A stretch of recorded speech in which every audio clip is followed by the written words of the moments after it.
Social media উত্তাল একটা গানের ক্লিপিংসে শওকত মাতচোর আইএসএফ এর নেতা, আইএসএফ এর কর্মীরা রীতিমতো এই গানটিকে নির্বাচনী প্রচারের অংশ হিসাবে ব্যবহার করছেন। কিন্তু যার দলের পক্ষ থেকে এই গান সামাজিক মাধ্যমে নির্বাচনের প্রচারে ঝড় তুলেছে, সেই আইএসএফ বিধায়ক, প্রাক্তন বিধায়ক বলাটাই ভালো, নওশাদ সিদ্দিকী আমার সঙ্গে দ্য ইন্ডিপেন্ডেন্ট বেঙ্গলে। এবং ইম্পর্টেন্ট বিষয় হলো আজ নওশাদ সিদ্দিকীর জন্মদিন। আপনারা জানেন বহুজন বহু মেসেজ আমাদের পেজেও করেছেন, নওশাদ ভাইকে উইশ করেছেন। নওশাদ ভাই, প্রথমে শুভ জন্মদিন।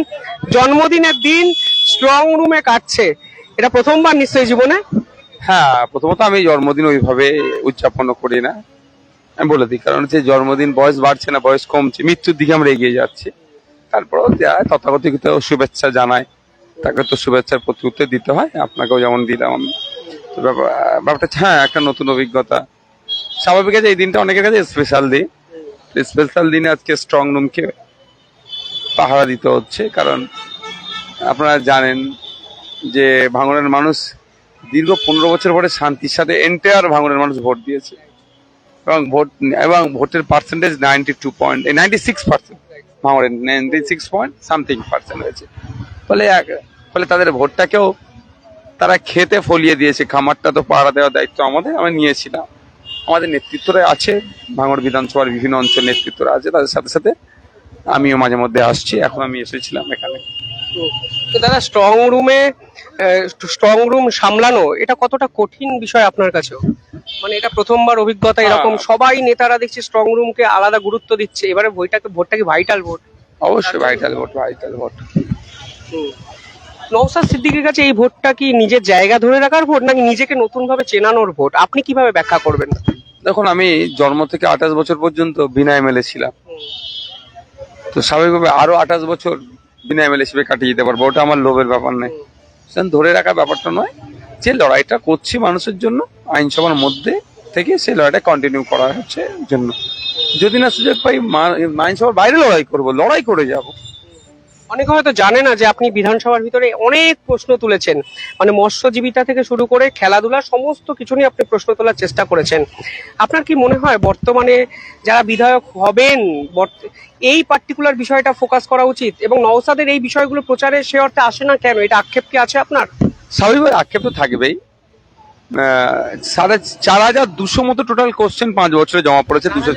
টোটাল 294টা বিধায়কের, তার মধ্যে আমার প্রায় 430-450 মতো জমা আছে।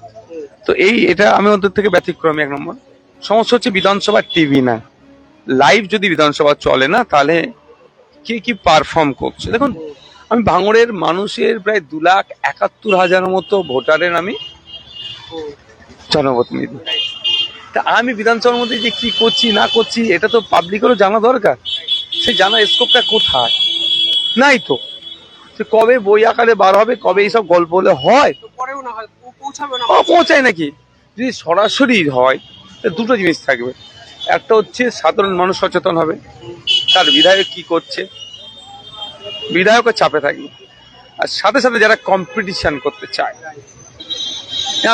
আমি কম্পিটিশনে বিশ্বাসী। তাহলে ও এত ভালো একটা তথ্যভিত্তিক কথা বলেছে, কালকে আমি নতুন কিছু তথ্যভিত্তিক কথা বলবো। এই যে কম্পিটিশন হবে, বাংলার মানুষের লাভ, তো বাংলা পলিটিক্সের লাভ, বাংলার জনগণের লাভ, বাংলার লাভ, এটা হবে। এটা হচ্ছে না। অন্যান্য বিধানসভা টিভি আছে, আমাদের নাই। এই সুস্থ প্রতিযোগিতা যেটা আপনি বলছেন, আপনি তো বিধানসভার ভিতরে ছিলেন, আমাদের সেই সুযোগ হয় না। শেষ 5 বছরে কি আদৌ দেখেছেন মানে একটা তথ্যের উপর পাল্টা তথ্য কেউ দিয়ে আপনার যুক্তিটাকে খারিজ করছে, উত্তর দিচ্ছে? কতগুলো উত্তর পেয়েছেন আপনি? তথ্য ভিত্তিক উত্তর দেয়নি, হুং ভাং বলে বার হয়ে যায়। সমস্যা এখানে। তথ্য আছে সবটাই, সবটা নাই তো। আমি একদিন কোনো কোশ্চেন করেছিলাম, সেই ধরুন একটা প্রস্তাব এসেছিল, একটা কারখানা হবে, ইন্ডাস্ট্রি হবে, ডিমের ফ্যাক্টরি হবে, রঙের ফ্যাক্টরি হবে, কোন একটা প্রস্তাব এসেছিল। অ্যাকচুয়াল ওটা হয়নি। আমি জানতে চেয়েছিলাম এখানে তাহলে মান্থলি এখন কত প্রোডাকশন হচ্ছে। উত্তর বলছে অ্যাকচুয়াল কত হচ্ছে জানিনি, তার প্রোডাকশন হচ্ছে। এটা আমি বদমাইশি করে বলেছিলাম। ঠিক আছে, চেষ্টা করেছিলেন, আদৌ কিছু জানে নাকি সরকার? বুঝতে পারছেন কি বলছি? হ্যাঁ, তো সেই হচ্ছে কথা তো এই হচ্ছে সরকার চলছে, এটাই বদমাইশি করে করেছিল, এটা আমার উচিত হয়েছে কি বলতে পারবো না। দর্শক বন্ধু আমি যদি ভুল করে থাকি আমি ক্ষমা চেয়ে নিচ্ছি। যে যেটা প্রস্তাব এসেছিল সেটা হয়নি, কিন্তু আমি প্রস্তাবকে ধরে প্রশ্ন করেছিলাম যে এখন ওখানে কত প্রোডাকশন আছে, সে ডিম হতে পারে, মাছ হতে পারে, মাংস হতে পারে, যা কিছু হতে পারে। উনি একটা বলে এত হচ্ছে, কিন্তু ওটা অ্যাকচুয়ালি ওটা বন্ধ হয়েছে, হয়নি ওটা প্রবলেম। এই হচ্ছে চলছে। আমি তো বারবার চাই যে শান্তিপূর্ণ একটা ডিবেট হোক, তর্ক হোক, সুস্থ তর্ক, সুস্থ পরিবেশে সুস্থ ডিবেট হলে লাভটা কি হয় বলুন তো? আমাদের যে আমরা যে কাজের জন্য পার্টি 1,21,000 টাকা মাসে মাইনে পাই আমরা, জানেন? কম টাকা, 21,000 টাকার মাইনে করতে গিয়ে ছেলেদের জান বেরিয়ে যাচ্ছে। 10,000, 12,000, 8,000, 6,000 টাকার মাইনে করিয়ে জীব ঘাম, তাদের মাথার ঘাম পায়ে পড়ে যাচ্ছে। একটা কৃষক সারাদিন হাড় ভাঙা খাটুনি, সারা মাসের শেষে সে 8,000 টাকা ইনকাম করতে পারছে না। আমাদের 1,21,000 টাকা মাইনে, আমার জনগণের ট্যাক্সের টাকাতে ফোন করে 5,000 টাকা পাকামো হচ্ছে নাকি এগুলো? তো কিসের জন্য আমাদেরকে দিচ্ছে? আমরা যদি না পারফর্ম করি, তো এই আগামী দিনে আমার মনে হয় অ্যামেন্ডমেন্ট করা দরকার। কি amendment ওই করছেন? আমাদের যে পিপলস রিপ্রেজেন্টেটিভ অ্যাক্ট আছে না, অ্যামেন্ডমেন্ট করা দরকার, যে বেশ কিছু অ্যামেন্ডমেন্ট করা দরকার।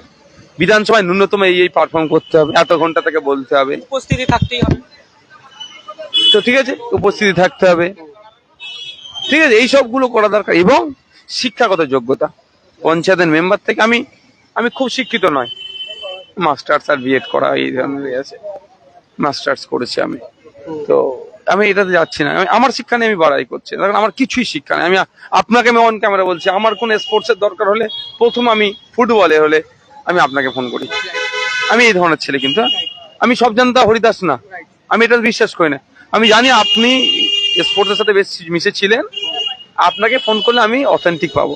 ঠিক একইভাবে সুন্দরবনে যদি আমার কিছু সমস্যা, সুন্দরবনের যে সমস্যা, সেই সমস্যা নিয়ে ওই এলাকা যারা কাজ করছে, যেমন যাদবপুরের আমাদের অধ্যাপিকার নাম বলে যাচ্ছি, মহিলাদেরকে নিয়ে উনি খুব কাজ করেন। উনাকে আমাকে একজন বামপন্থীরা বলেছে, উনি বামপন্থী, উনাকে ফোন করে যে মহিলাদের কি এম্পাওয়ারমেন্ট করতে গেলে কি করতে হবে সেটা জানা, এবং আরো যারা মাদ্রাসা শিক্ষা ব্যবস্থাতে আমি যারা এটা নিয়ে দীর্ঘদিন আন্দোলন করে, তাদেরকে MSK SSK মাদ্রাসার কি ব্যবস্থা, ফাইল আছে, তারা বলেছে, আমি নোট করে রেখে দিয়েছি। আপনি এগুলো নিয়ে চর্চা করেন কখন? অবশ্যই অবশ্যই, যারা এগ্রিকালচার নিয়ে পড়াশোনা করেছে তাদের সাথে কথা বলি, আমি কালেক্ট করি, মানে ইনফরমেশন গ্যাদার করার পরে সেটাকে আমি ডেলিভার করি বিধানসভার মধ্যে।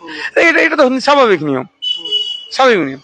তো এই পরিস্থিতি হওয়া দরকার। যে আমি শিক্ষার কথা জন্য বলছি, শিক্ষাগত যোগ্যতা ও মানদণ্ড হওয়া দরকার, এবং কে কত পার্সেন্টেজ উপস্থিতি, হ্যান ত্যান, এগুলো হওয়া দরকার। নাহলে শুধু জনগণের ট্যাক্সের টাকা MLA MP হয়েছে, তার আপনার কি বলে তার লাইফটা চলে যাচ্ছে, কিন্তু সাধারণ মানুষ উপকৃত কি হচ্ছে? আর 3 কোটি 10.5 কোটি মানুষের জন্য 294 জন আইনসভার সদস্য, তাদেরকে সেরকম লোক যাওয়া দরকার। তো নওশাদ ভাই, আপনি আপনার পরিবার থেকে কিছু টাকা এনে বিধানসভা এলাকায় খরচ করেছেন, এবং বিধানসভাতে বিভিন্ন প্রস্তাব দিয়েছিলেন যেগুলো পাস হয়নি বলে আপনি ওই খরচটা পরিবার সূত্রে খরচ করেছেন বিধানসভায়। 1,37,00,000 টাকা আপনি খরচ করেছেন আপনার বিধানসভায়, মানে কারণটা কি? এই পরিস্থিতি কেন তৈরি হলো হঠাৎ করে? 3,30,00,000 টাকার একজন বিধায়ক 5 বছরের কাজ করতে পারে। 17তম বিধানসভা চলছে, এটা এই নির্বাচন হলো 18তম বিধানসভা। 17তম বিধানসভার দুটো সেশন পর থেকে 10 লাখ করে পার ইয়ার বেড়েছে। আগে ছিল 3 কোটি, এখন 3,10,00,000 টাকা করে হয়েছে। এই বছরে 7 লাখ, এখন 70 লাখ, 5-7 কে 35, 3 কোটি। তো দুটো সেশনের পরে যখন হয়েছে 3,30,00,000 টাকা, আমার 3,30,00,000 টাকা আমার মাধ্যম দিয়ে কাজ হবে। তার মধ্যে একটা টাকা কিন্তু আমি হাতে নিতে পারবো না, আমি প্রস্তাব দেবো, দিয়ে district planning officer, after that tender হবে, তারপরে টেন্ডারের পরে আপনার হবে কি, আপনার কাজ হবে, ওটা সব আমি শুধু কাজগুলো দেখিয়ে দেবো। আমার কাজ ডিলে করেছে, টাইম কিল করেছে, টাইম কিল করেছে আমাকেই ফাঁসাবার জন্য। নওশাদ সিদ্দিকী কাজ করতে পারছে না, কিন্তু আমি ওই ধরনের, আমি বৈধ কাজ করতে পারবো না এই ধরনের নাই একজন বিধায়ক হিসাবে, এটা তো আমাকে হারাতে পারবে না, আপনি ভালো করে জানেন। তো আমি কথা দিয়েছিলাম, যদি 3,30,00,000 মধ্যে 30 লাখ টাকা যদি কাজ করতে পারি, কাজ করতে দেয় সরকার, বাকি 3 কোটি টাকা আমি ফেরত নিয়ে আসবো, বাড়ি থেকে নিয়ে এসে খরচ করবো। আবার 3 কোটি টাকা যদি কাজ করতে দেয়, 30 লক্ষ টাকা না আটকে দেয়, আমি আর 30 টাকা নেবো। তা ওরা 1,99,00,000 টাকার কাজ করার সুযোগ দিয়েছে। বাকি আমি 1,37,00,000 টাকা বাড়ি থেকে নিয়ে এসে কাজ করে দিয়েছি। আমি যে কমিটমেন্ট করেছিলাম এবং জনগণকে বলেছিলাম যে আপনাদের যে 1,30,00,000 টাকার মতো কাজ করতে দিচ্ছে না, এই জবাবটা কিন্তু আপনাকে দিতে হবে। জনগণের জবাব দিয়েছে, কারণ ওটা তো জনগণের ট্যাক্সের টাকায় কাজ করতে দিল না। তো এটাই হচ্ছে। দাদা, আপনার বিপক্ষে শওকত মোল্লা প্রার্থী হয়েছে। প্রার্থী হওয়ার পর আমি দেখলাম যে ওনার সমর্থকরাই বললেন যে ভাঙড়ে নয়, উনি ক্যানিং এ লড়তে চান। কোথাও গিয়ে কি আপনি প্রথম থেকেই অ্যাডভান্টেজ পজিশনে ছিলেন? এগুলো তো আপনি নিজের অ্যানালাইসিস করেছেন। দেখুন, একটা কথা বলি, কনফিডেন্স, ওভার কনফিডেন্স আমার নেই, কনফিডেন্স আমার আছে। 5 বছর ধরে মানুষের পাশে ছিলাম। যে বিধায়কের কাছে গেলে জুতো ছিঁড়ে যেত, সেই বিধায়ককে একটা ক্লাস 10-এর বাচ্চা ফোন করছে, কাকু কোথায় আছো, আমার স্কলারশিপে তোমার সই করে দিতে হবে। এই স্বাধীনতা পেয়েছিল আমার কাছ থেকে, এই অ্যাক্সেস পেয়েছিল। তাহলে আমি তার বাড়ি ছেড়ে গেছিলাম। একটা 10 বছরের ক্লাস 10-এর বাচ্চা আমাকে ফোন করবে? এই স্বাধীনতা কোন বিধায়ক দিয়েছে কাকে? তারা আমার রেখে দেয় তো। তুই ফোন করছিস কেন? আমি তাকে ফোন করবো, ঠিক আছে তোমার বাড়ি কোথায়, হ্যান তোমার না, তোমার বাড়ির লোক যাবে, কাগজ নিয়ে সই করে তার বাড়িতে কাগজ পৌঁছে দেওয়ার ছেলে আমি।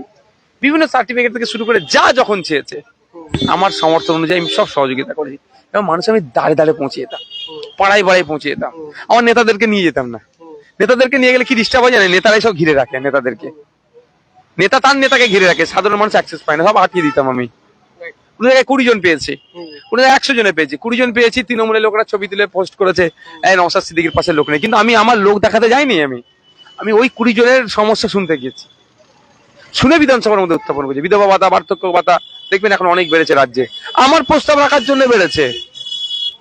পাচ্ছে না। মৎস্যজীবীদের দুরবস্থা, কৃষকদের দুরবস্থা, যা সমস্যা, আদিবাসী দলিত আমাদের ভাঙড়ে অনেক আছে, একটা হেভি সংখ্যায় আদিবাসী দলিত আছে, সেগুলো শুনেছি, সেগুলো তুলেছি। 5 বছর মানুষের সাথে ছিলাম, এটা পালস আমি তো বুঝতে পারি। আমি কি বলেছিলাম যে মমতা ব্যানার্জি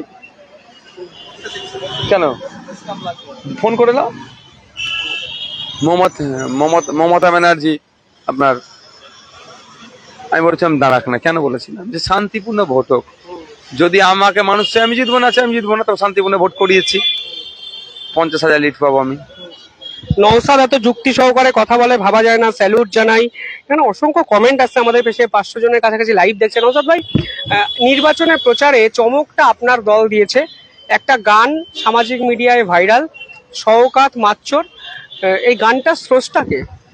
আমাদের অফিসিয়াল এটা সং না, কে সাধারণ মানুষ করে দিয়েছে, এখন সেটা ভাইরাল। কানাডাতে দেখছিলাম, কানাডাতে ওই গান বাজছে। কানাডা না, গোটা বিশ্বের সমস্ত মানুষ দলমত নির্বিশেষে এই গানটা নিয়ে লোকরাও শুনছে, ওরা করছে, মারাত্মক একটা আসছে, ইমপ্যাক্ট ক্রিয়েট হয়েছে। হ্যাঁ। আমি আজকে বিজেপির এক নেত্রী এবং এক নেতা দেখলাম যারা এই গানটার ভাইবস নিয়ে কথা বলছে। আপনার ভালো লেগেছে গানটা? মানে মজা পেয়েছেন তো? এটা তো বাস্তব। দেখুন, একটা কথা বলি, আমি কোনোদিন বিলোদা বেল্ট অ্যাটাক করিনি। সাহেব এর সাথে আমাকে গুলাবেন না, আমি অনুরোধ করছি। অনেকে শুনছে, আমার নিউজ ফিল্ডে এসেই যাচ্ছে, এত পোস্ট করছে মানুষজন। আমি একটা কথা বলছি, এই গানের সাথে আমাদের পার্টির কোনো অফিসিয়াল কানেকশন নাই।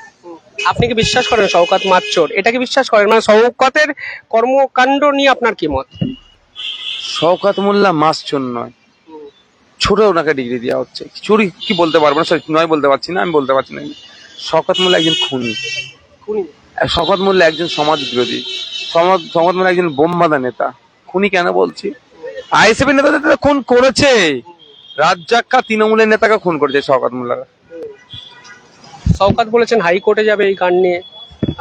আপনাকে লড়তে হবে, আপনি আবার হাইকোর্ট, আবার আমাদের 17খানা মামলা হয়েছে। 1 নম্বর কথা, এই হাইকোর্টে যাওয়ার ব্যাপারে অরিত্র যে আছেন না, বণিক, দত্ত বণিক, হ্যাঁ অরিত্র দত্ত বণিক, একটা পোস্ট আমাকে আমাদের ছেলেরা দেখাচ্ছিল, ভাইজান দেখেন, ওর খুব ভালো বলে, আমার ভালো লাগে।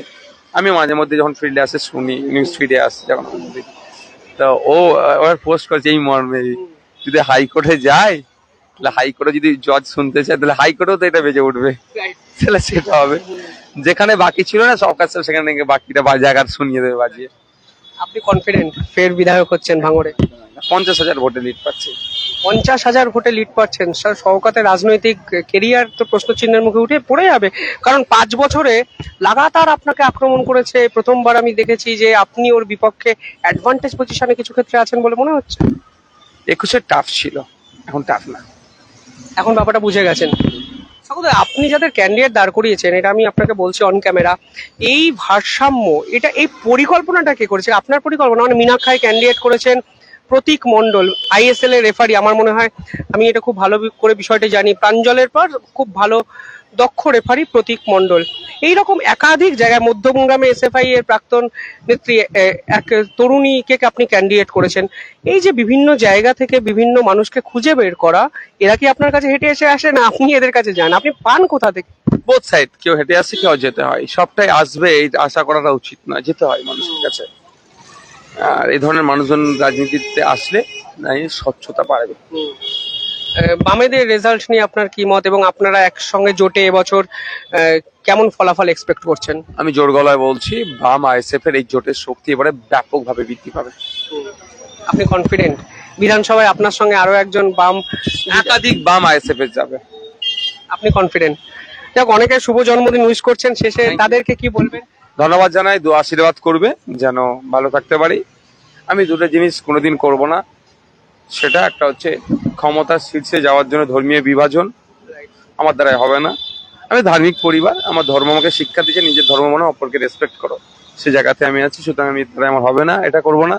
দ্বিতীয় কথা হচ্ছে আমি দুর্নীতি করব না। এই দুটোর উপরে যাতে আমি দৃঢ়তার সাথে থাকতে পারি, এই জন্য আমাকে দু আশীর্বাদ করবে। অসংখ্য ধন্যবাদ নওশাদ ভাই, জন্মদিনে সময় দিয়েছেন। চোখ ক্যামেরার দিকে কম ছিল, স্ট্রং রুমে কে ঢুকছে তার দিকে বেশি চোখ ছিল।